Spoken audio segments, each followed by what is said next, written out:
وعباد الرحمن الذين يمشون على الأرض هونا وإذا خاطبهم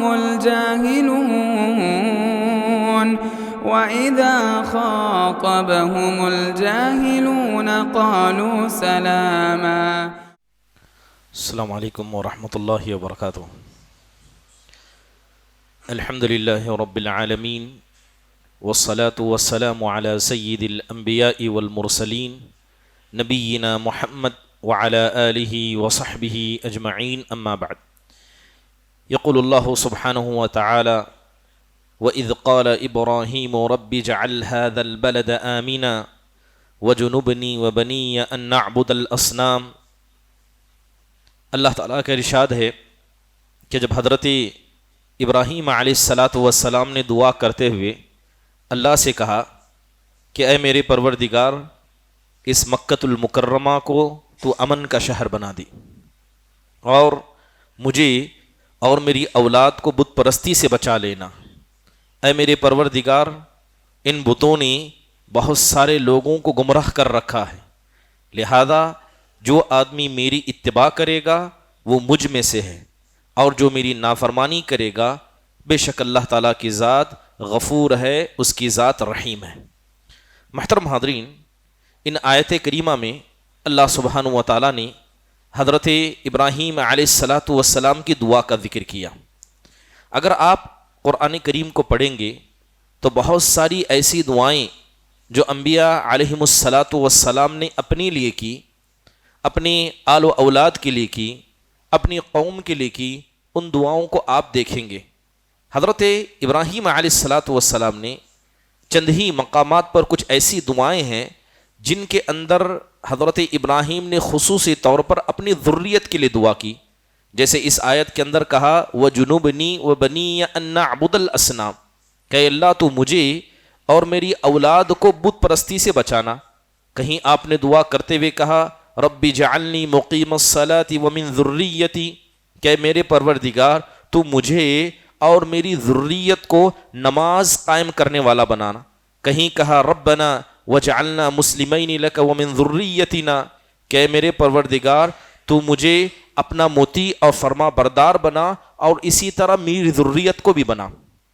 تو آپ ان دعاؤں میں دیکھیں گے کہ حضرت ابراہیم نے جہاں جہاں دعائیں کی ہیں ہمیشہ اپنی آل و اولاد کو یاد رکھا.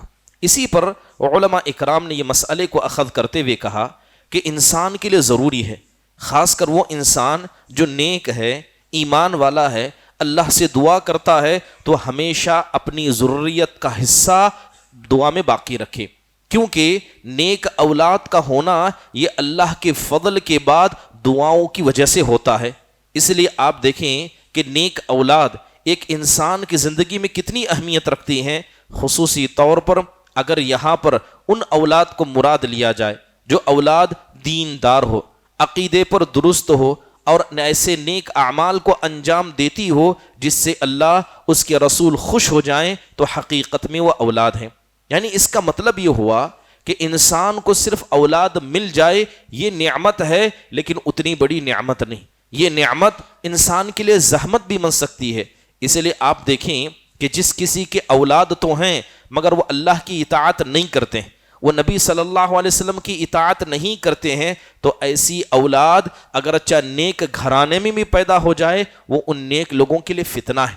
اللہ تعالیٰ نے کہا کہ المال والبنون زینت الحیات الدنیا، کہ انسان کا مال، اس کی اولاد یہ دنیاوی زندگی کی زینت ہے. لہذا زینت بسا اوقات ان سے انسان اچھا بھی فائدہ اٹھاتا ہے اور بسا اوقات انسان اس سے برا بھی فائدہ اٹھاتا ہے.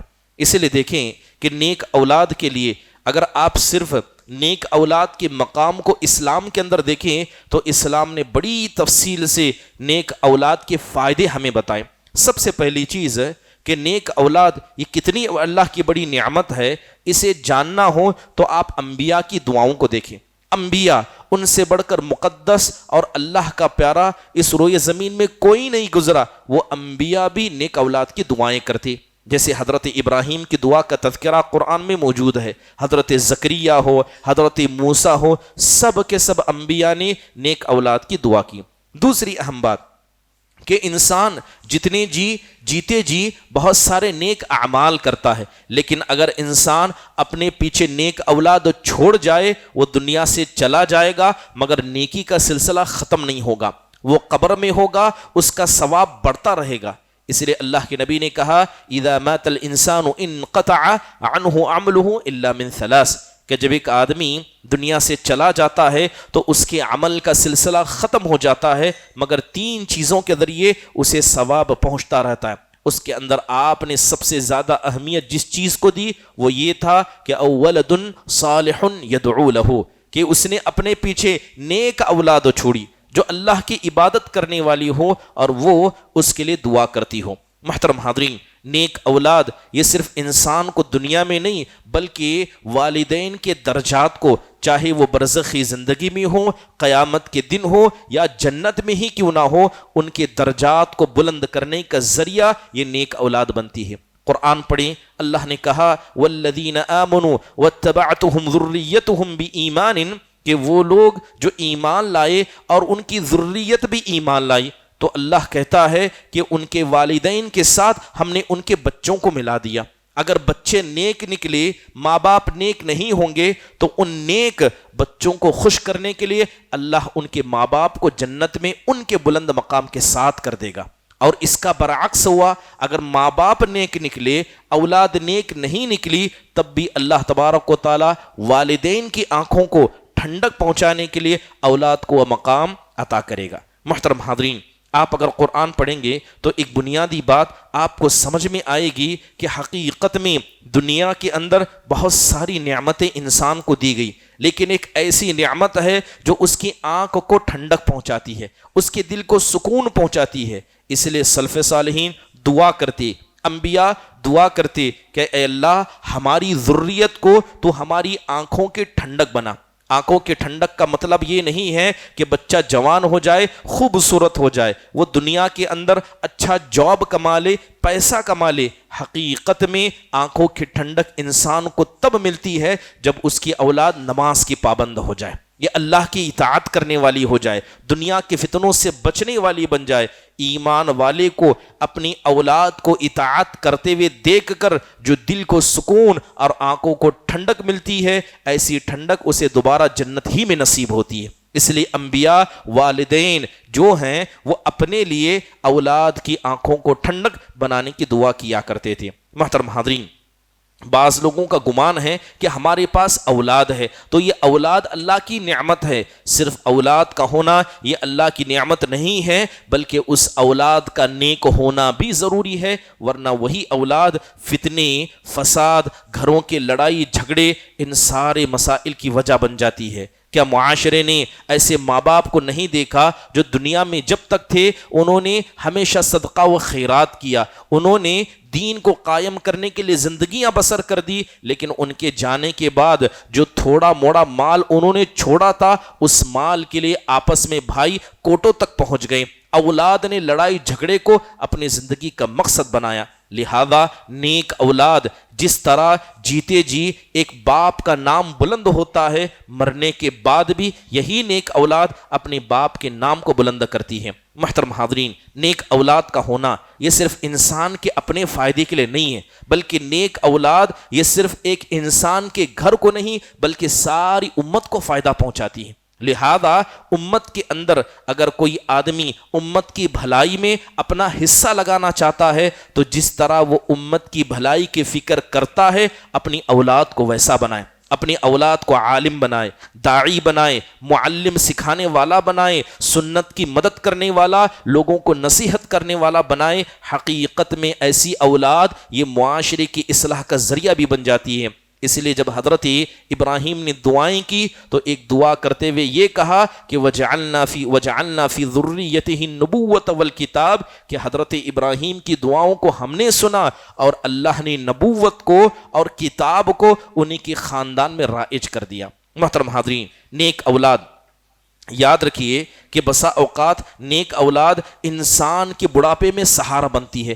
آپ نے اولاد کو دنیا کی کمائی عطا کی، مال عطا کیا، اچھی تعلیم عطا کی، مگر اپنی اولاد کو آپ نے اللہ کا ڈر نہیں سکھایا، آخرت کا ڈر ان کے دل میں نہیں ڈالا۔ یہ اولاد سب سے پہلے اللہ کے مسئلے میں، اس کے بعد انسان کے مسئلے میں نافرمان بنے گی۔ محترم حاضرین، باپ بڑا اچھا تھا، نرم مزاج تھا، لیکن اولاد خود اپنے باپ کے ساتھ ویسا تعامل نہیں کرتی۔ نیک اولاد ہوگی وہ اپنے بوڑھے ماں باپ کے ساتھ نرمی کا برتاؤ کریں گے، ان کے ساتھ احسان کو نیکی سمجھیں گے، اپنے ماں باپ کی راحت کے لیے وہ کوشش کریں گے، ان کی خدمت کریں گے۔ یہ سارے نیک کام اور ان کا ثمرہ ایک بوڑھا آدمی اپنی جوانی اپنی زندگی میں ہی دیکھ لیتا ہے۔ اس کے علاوہ معاشرے کے اندر جتنا فساد موجود ہے، اگر انسان چاہتا ہے کہ معاشرے کے فساد کو ختم کرے تو اس کی شروعات اپنے اولاد کے ذریعے کرے۔ اپنی اولاد کو نماز کا پابند بنائے، اسے اللہ کے ذکر کا پابند بنائے، حیا کا معیار اسے سکھائے، اسے اللہ، اس کے رسول، علماء، مجلسیں، ان سب کا ادب سکھائے، اللہ تعالیٰ کے شعائر کا ادب سکھائے۔ اگر 10 خاندان میں مل کر اپنے اولاد کی تربیت بہترین طریقے سے کر دیں، ایک بہترین معاشرہ وجود میں آ سکتا ہے۔ بلکہ آپ دیکھیں کہ نیک اولاد کے فائدے انسان کو دنیا میں بھی ملتے ہیں اور آخرت میں بھی ملتے ہیں۔ بات اگر دنیا کی جائے، یہ اولاد آنکھوں کی ٹھنڈک ہے، اللہ کی اطاعت میں مددگار ہے، انسان جیتے ہی دل کے سکون کو پا لیتا ہے، علم باقی رکھتا ہے، اچھا نام باقی رہتا ہے۔ مرنے کے بعد نیک اولاد دعائیں کرتی ہیں، استغفار کرتی ہیں، اپنے ماں باپ کی طرف سے صدقہ کرتے ہیں، ماں باپ کے گھر والوں کے ساتھ صلہ رحمی کرتے ہیں، اور مرنے کے بعد کبھی اپنے ماں باپ کی برائیوں کا تذکرہ نہیں کرتے۔ کتنے ہی ایسے اولاد کو آپ نے دیکھا ہوگا جو اپنے ماں باپ کی برائیوں کو لوگوں کے سامنے بیان کرتے ہیں، جبکہ وہ ماں باپ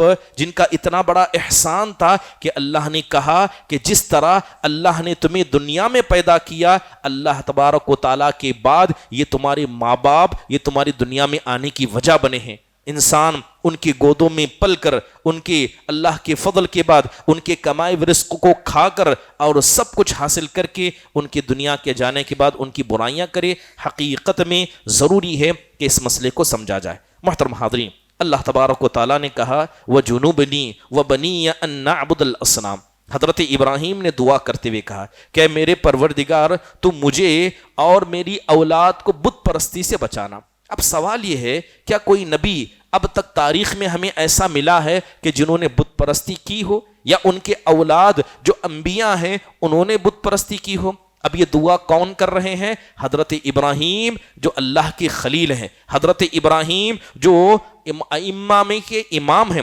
تو لہذا یہ بات ہمیں پتہ چلتی ہے کہ انسان جب تک شرک سے ڈرتا ہے، انسان جب تک بدعت سے ڈرتا ہے، نفاق سے ڈرتا ہے، اللہ ان چیزوں سے انسان کو بچا لیتا ہے، چاہے وہ انبیاء ہی کیوں نہ ہوں۔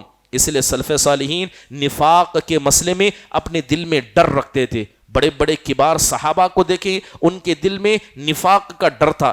اس لیے بعض سلف صالحین کہا کرتے کہ نفاق سے ایک ایمان والا ہی ڈرے گا، جبکہ ایک منافق کبھی نفاق سے نہیں ڈرے گا۔ محترم حاضرین، ابراہیم تیمی رحمہ اللہ کہا کرتے من یأمن البلا بعد قول ابراہیم، کہ جب حضرت ابراہیم نے بت پرستی سے بچنے کی دعا کی، اب شرک کی بدتمیزی، شرک کی اس بلا سے دنیا کا کون سا ایسا آدمی ہے جو اس بلا سے کیا ہے اپنے نفس کو معمون سمجھ سکتا ہے؟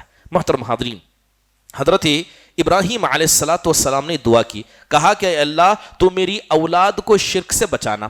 اب سوال یہ ہے کہ حضرت ابراہیم کی دعائیں رد نہیں ہوئیں، اللہ نے آپ کی ساری دعاؤں کو قبول کیا، لیکن وہ قریش مکہ جو حضرت ابراہیم کے خاندان ہی سے ہیں، حضرت اسماعیل کی اولاد ہی سے ہیں، اگر حضرت ابراہیم کی دعا قبول ہوئی تو پھر کفار مکہ مشرک کیسے بنے؟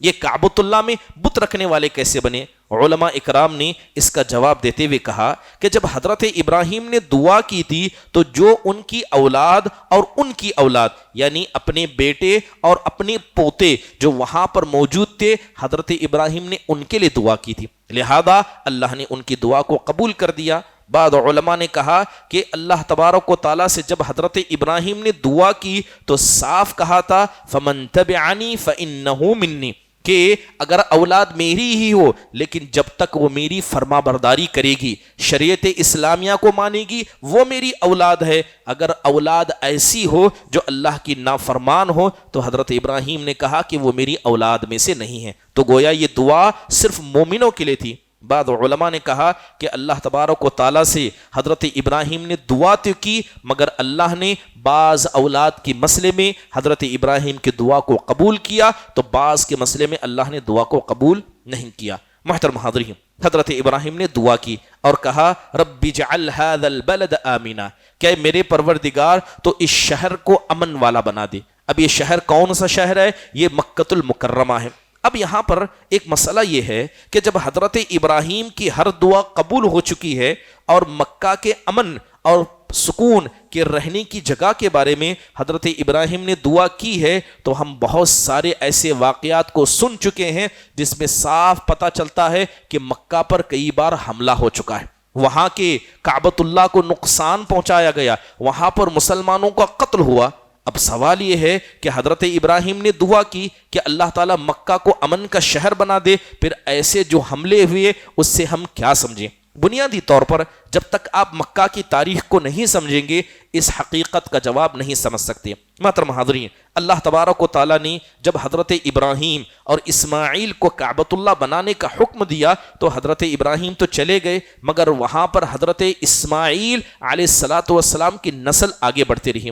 ایک عرصے کے بعد قبیلے جرہم یہ آتے ہیں، یہ مکہ کے بانی بن جاتے ہیں۔ اس کے بعد قبیلے خزاعہ، یہ اس قبیلہ کیا ہے پورے مکہ پر قبضہ کر لیتا ہے، یہ مکہ کے حریث بن جاتے ہیں۔ اللہ کے نبی صلی اللہ علیہ وسلم، یا یوں کہیے اسلام کے آنے سے ٹھیک 200 سال پہلے قبیلے قصی بن کلاب یہ مکہ کی ذمہ داری کو اپنے ہاتھ میں لیتا ہے، اور قصی بن کلاب یہ اللہ کے نبی صلی اللہ علیہ وسلم کے دادا تھے۔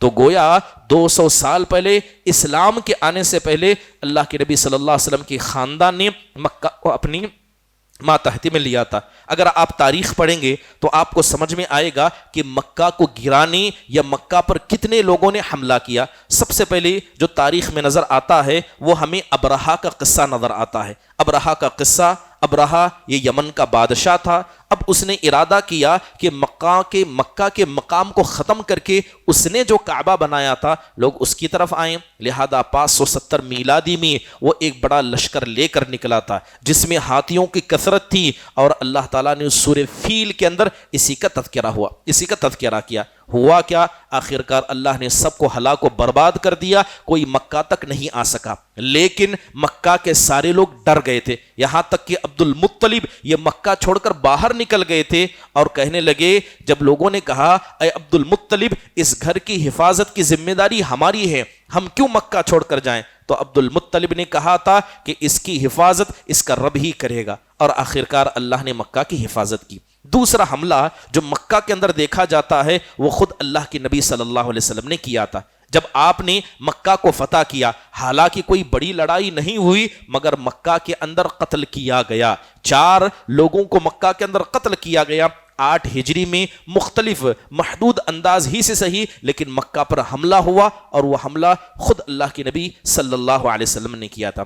اس کے بعد تیسرا بڑا واقعہ جو مکہ کی بے حرمتی کے ساتھ ہم دیکھتے ہیں وہ عبداللہ بن زبیر رضی اللہ عنہ کے مسئلے میں دیکھتے ہیں۔ 64 ہجری میں تھا جب حسین بن نمیر نے باقاعدہ منجنیق کے ذریعے، جسے ہم توپ کہتے ہیں، توپ کے ذریعے مکہ پر کیا ہے گولے داغے تھے، یہاں تک کہ مکہ کا ایک حصہ، کعبہ کا ایک حصہ پوری طرح جل چکا تھا، اور تقریباً لمبے عرصے تک یہ گھیرا بندی چلتی رہی، یہاں تک کہ یزید بن معاویہ کا جب انتقال ہو گیا تو اس گھیرا بندی کو چھوڑ دیا گیا۔ یہ تیسرا واقعہ تھا۔ چوتھا واقعہ دیکھیں، حجاج بن یوسف الثقفی نے 73 ہجری میں مکہ پر حملہ کیا، اور یہ حملہ پہلے سے زیادہ خطرناک تھا، اور اس میں بھی توپ اور گولوں کا استعمال کیا گیا، بلکہ مکہ کا ایک حصہ ٹوٹ چکا تھا، کعبۃ اللہ کا ایک حصہ ٹوٹ چکا تھا، مکہ کے شہر میں اتنے گولے داغے گئے تھے کہ سارا مکہ جل اٹھا تھا۔ آخرکار حضرت عبداللہ بن زبیر رضی اللہ عنہ کو قتل کیا جاتا ہے، اور اس کے ساتھ یہ مسئلہ ختم ہو جاتا ہے۔ چوتھا بڑا، یا یوں کہیے 5واں بڑا حملہ جو مکہ ہوا تھا وہ 317 ہجری میں ہے جب قرامطہ جو باطنی فرقوں میں سے ایک فرقہ ہے، انہوں نے مکہ پر حملہ کیا۔ ابو طاہر الجنابی ان کا سردار تھا، حج کا موسم تھا، یہ لوگ حج کے وقت میں عام لوگوں کے بھیس میں داخل ہوئے۔ عام لوگوں کے بھیس میں داخل ہونے کے بعد جنازوں کے اندر ہتھیار لے کر آئے تھے، اور مکہ کے اندر کیا داخل ہوتے ہیں، سارے دروازوں کو بند کر دیتے، اور تقریباً ہزاروں حاجیوں کو انہوں نے مکہ کے اندر قتل کر دیا، اور ساری لاشوں کو اٹھا کر جو احرام کی حالت میں تھی زمزم کے کنویں میں انہوں نے ڈال دیا، اور حجر اسود کو یہ اکھاڑ کر لے گئے۔ حجر اسود بحرین میں تقریباً 22 سال تک رہا۔